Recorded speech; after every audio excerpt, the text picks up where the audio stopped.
In the quiet town of Wheaton, Maryland, a chilling mystery gripped the nation in the spring of 1975. The disappearance of Sheila and Katherine Lyon, known as the Lyon sisters, shocked the community and sparked a decades-long search for answers. If you ask anybody that lived in Montgomery County, they can tell you a personal story about how they or their family was impacted. I used to keep my front door open.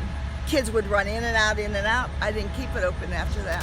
Their fate would remain unknown for 38 years, and their disappearance had long become a cold case. But 40 years later, a dedicated cold case team finally brought the unspeakable to light and cracked open one of Washington Region's most painful mysteries. Welcome, armchair detectives, to True Detective Network.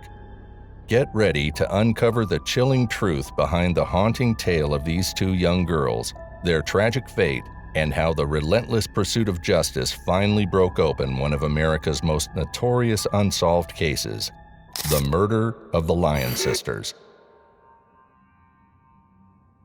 Katherine and Sheila Lyon were born in Kensington, Maryland, a suburb of Washington, D.C., to John and Mary Lyon.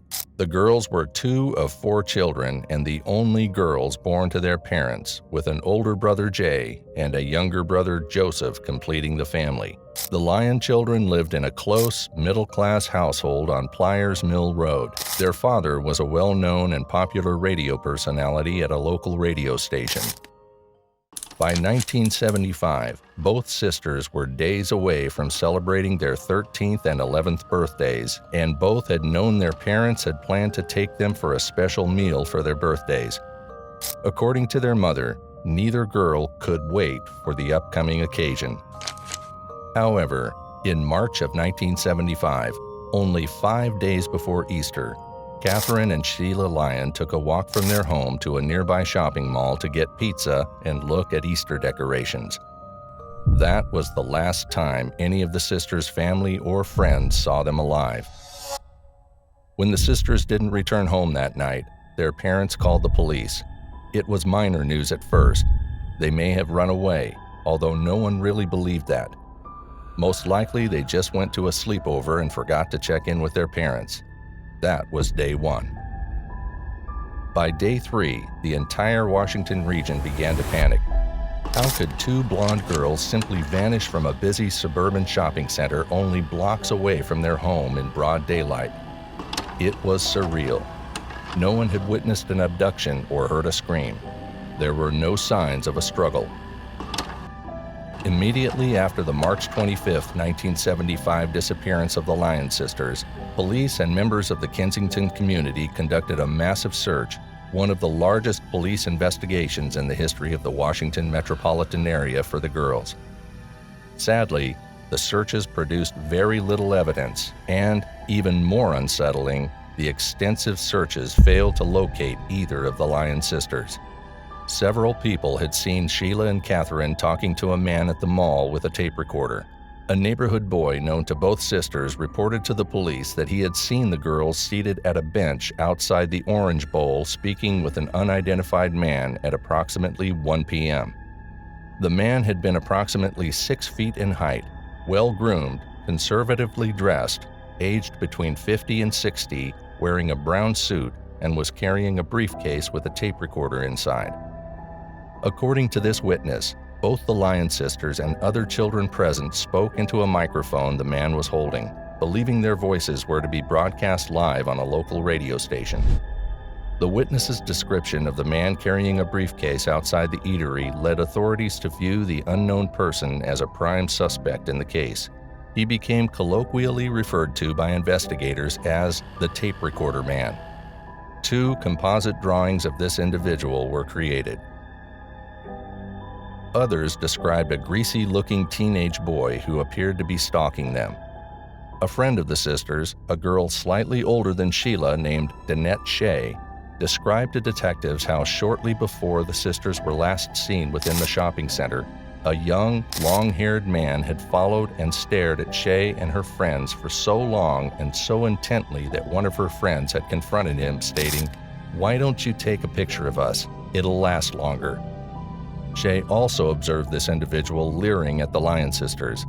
These sightings occurred at approximately the same time as the sisters and other children had spoken into the older man's microphone. A police sketch artist also created a composite drawing based on this eyewitness's description. This depicted a white male in his late teens or early 20s, approximately 5 feet 11 inches, with notable acne on his face, scars on his left cheek, somewhat shabbily dressed, and wearing a light-colored Peters jacket. Shay's eyewitness description contrasted sharply with the initial middle-aged suspect. Aside from the major differences in facial features, hair, and clothing, the young male leering at the sisters and the middle-aged man encouraging children to speak into his microphone were several decades apart in age. The composite drawing of the younger male suspect, however, appears not to have been widely disseminated, as investigators devoted greater focus to tracing the middle-aged man holding the tape recorder, whom several eyewitnesses reported having seen in the vicinity of the shopping center on the day of and day before the sisters' disappearance. This, sadly, would later prove to be a very crucial piece of information that the investigators chose to ignore, which could have helped find the innocent children in time. Nonetheless, investigators followed subsequent public reports from several individuals who said they recognized either or both of the individuals within the composite drawings. Hundreds of police officers and volunteers searched woods, ponds, sewers, and vacant lots. Posters with their photos were distributed nationwide. 2 weeks later, a motorist idling at a stoplight in Virginia spotted a blonde child bound and gagged in the back of a station wagon. The car sped away before he could get a complete license plate. Psychics sent reporters on a wild goose chase for the girl's remains. Depraved opportunists phoned the girl's parents to demand a ransom, then hung up when the father insisted on speaking to the girls himself. One of these calls was received from an anonymous male caller on April 4, 1975. This individual demanded that John Lyon leave a briefcase with $10,000 inside an Annapolis courthouse restroom. With approval from police, the girl's father left $101 inside the briefcase as directed by law enforcement officials, but the briefcase was never claimed. This individual later called John and said he had seen too many police around the courthouse and thus did not attempt to retrieve the ransom. In response, John said he would only follow further instructions if he heard his daughter's voices. This anonymous caller never attempted to reinitiate contact. Even more, calls claiming the sightings of the two sisters came in thick and fast. One of the more intriguing of them was from an 11-year-old boy. On April 6, an 11-year-old boy named William Krebs reported he had seen the sisters inside a white two-door Pontiac sedan driving along U.S. Route 211 in Centerville, Virginia, shortly after they are believed to have been abducted. Krebs remained adamant one of the sisters, whom he identified as Katherine, had been weeping, while another blonde girl sat in the rear passenger seat. Although this eyewitness report was initially treated as credible, briefly stirring a media frenzy, police later deemed the sighting questionable. When the police were well into the investigation, a timeline of the children's movements before their disappearance was released to the public, which stated the events of that fateful day as follows. 11 a.m. to midday, Katherine and Sheila leave their home to visit the Wheaton Plaza shopping center, having promised their mother to return home by 4 p.m. 1 p.m., a neighborhood child, a friend of both sisters, sees the girls sitting together outside the Orange Bowl speaking to an unidentified middle-aged man. Around 2 p.m., the girl's older brother, Jay, enters the shopping center to purchase a kite. He observes his sisters alone eating pizza at the Orange Bowl. Around 2:30 to 3 p.m., the final verified sighting of the sisters occurs when a friend observes Katherine and Sheila walking westward down a street from the shopping center to their home. 4 p.m., the curfew set by their mother passes. The girls are expected home and do not arrive. 7 p.m., police are called and an active search for the sisters is implemented. As weeks went by and hopes for their discovery dwindled, a resigned sorrow settled over the region. Although the media devoted considerable attention to the sisters' disappearance and press interest in the case remained intense for several weeks, no conclusive leads as to the girls' whereabouts emerged. On May 23, 1975, Maryland Lieutenant Governor Blair Lee ordered 122 National Guardsmen to participate in a search of a Montgomery County forest for the missing girls, again to no avail.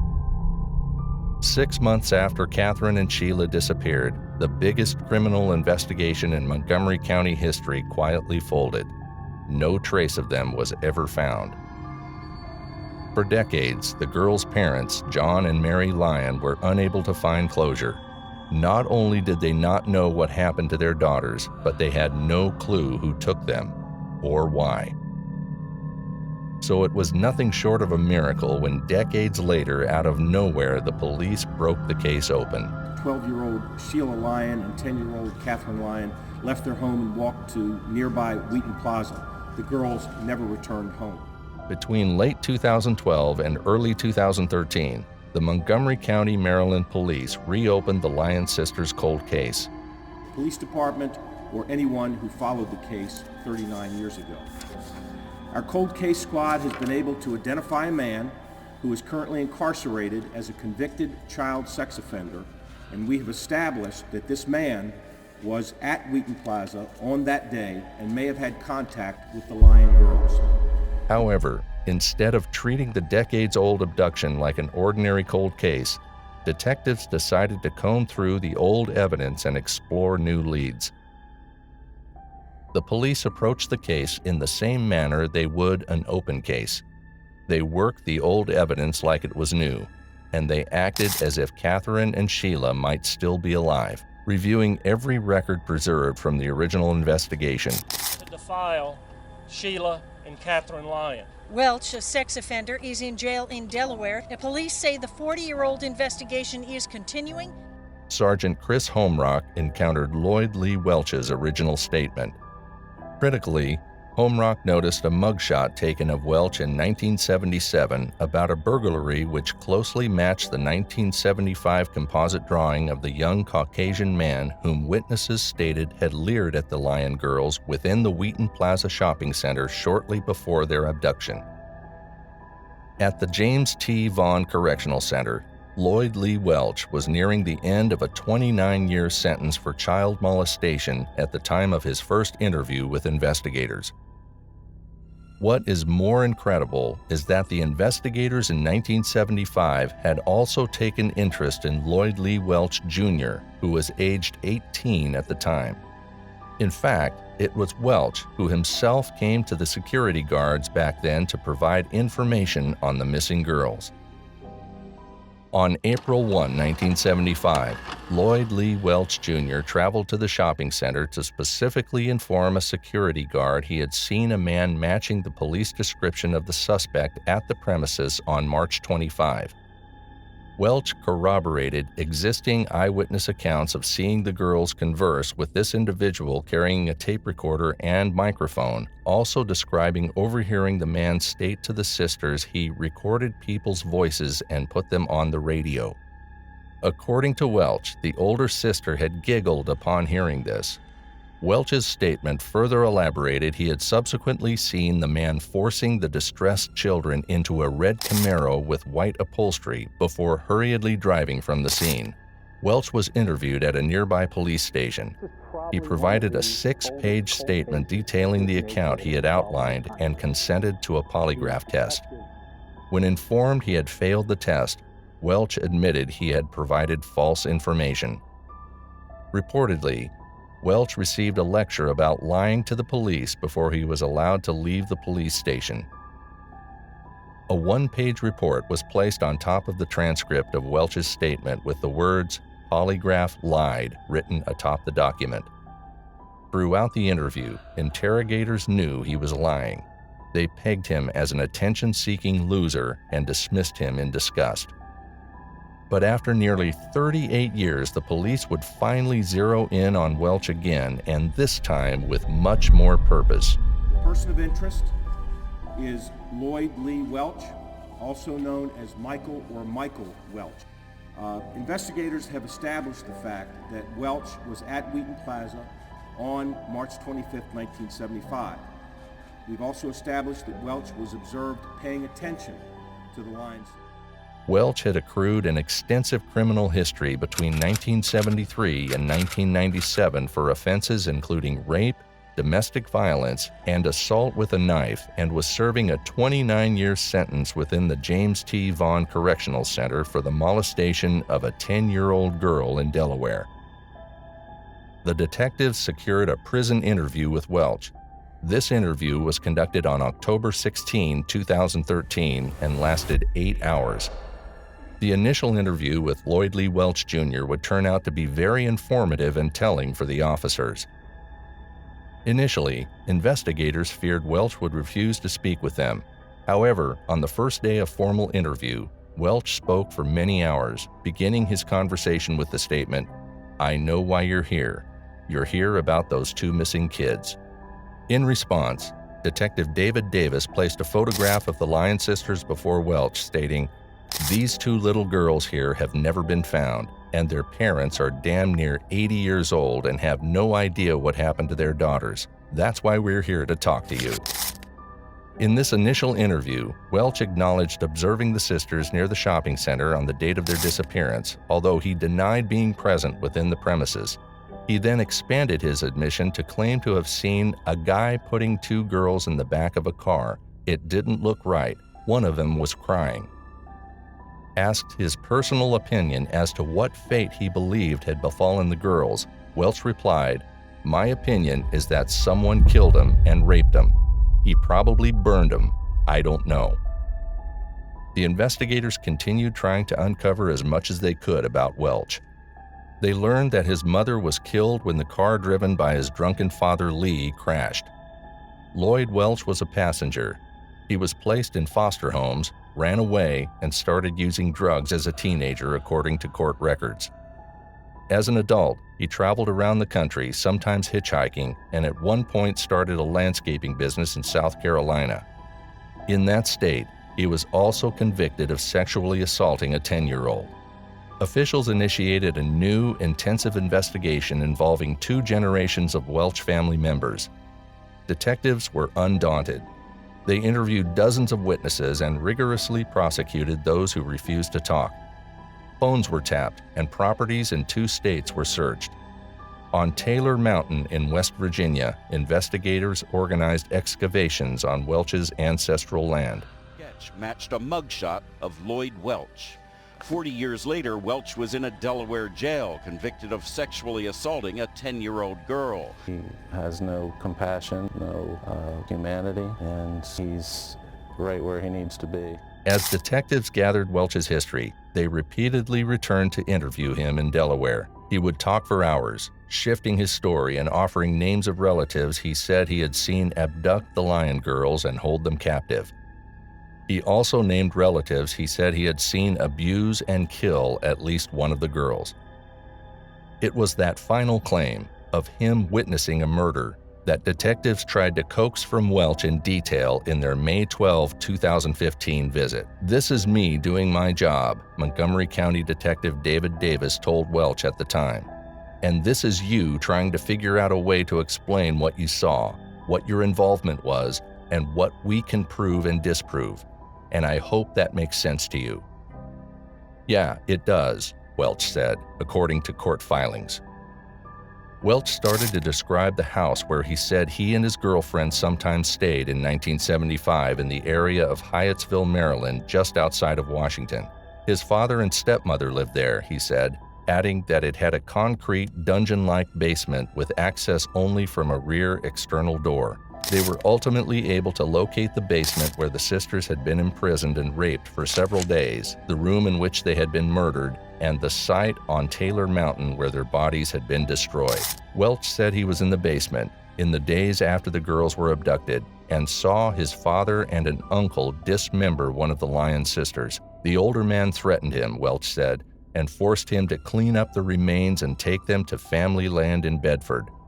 County, Virginia, is now saying that after all these years, they believe that they have finally zeroed in on the spot where they will find the Lyon sisters. They didn't say it at the press conference, but we've learned from multiple sources that they're looking at some great... It was like so many of Welch's claims the detectives had heard, gruesome in the extreme and yet teasingly credible. Detectives and forensic technicians searched the basement in 2015, finding it just how Welch had described it. They drilled into the concrete, trying to find patches of old blood. Detectives investigated the uncle whom Welch had claimed was in the basement by spending months listening to phone taps, talking to people who knew him, and probing his past before prosecutors determined there was no evidence to seek an indictment. An attorney for the uncle has said the man was not involved in the Lyon case. Lloyd Welch's father, whom he also implicated, died in 1998 in Tennessee. Taylor's Mountain is perched in the Blue Ridge Mountains north of U.S. Route 460 between Bedford and Roanoke. The mountain was settled by Cherokee Indians in the 1700s. The mountain kept its reputation for decades thereafter as a rough and tumble place where people watched out for each other and were reluctant to deal with outsiders. If something happened, they would get together then and decide how they wanted it to end up before they went to town, one of the residents said. Welch did not live on the mountain, but he had cousins, an aunt, an uncle, and other relatives who did. And for 38 years, the mystery remained unsolved despite what they and their neighbors saw back in 1975. Two of his cousins told the police they remembered an unexpected visit to their home on Taylor's Mountain that spring. The Lyon sisters disappeared on March 25, 1975. One cousin said Welch had a duffel bag containing bloody clothing and told her he had been using it to carry ground beef. Another told them Welch had 2 Army-style duffel bags with reddish-brown stains on them, and that he helped Welch put the bags into the fire. Other people who lived on the mountain told investigators they remember a fire that burned for days that had the stench of death, Bedford County Commonwealth's attorney Wes Nance said during Welch's plea hearing. The FBI's evidence recovery team assisted police and investigators in their September 2014 forensic search of Taylor's Mountain.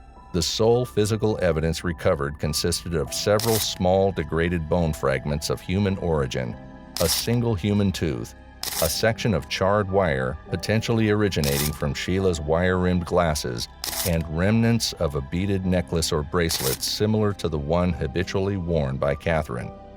All recovered from the precise location of the 1975 fire neighbors of the Welch family recollected. The sections of bone fragments recovered were too degraded to permit any form of DNA analysis.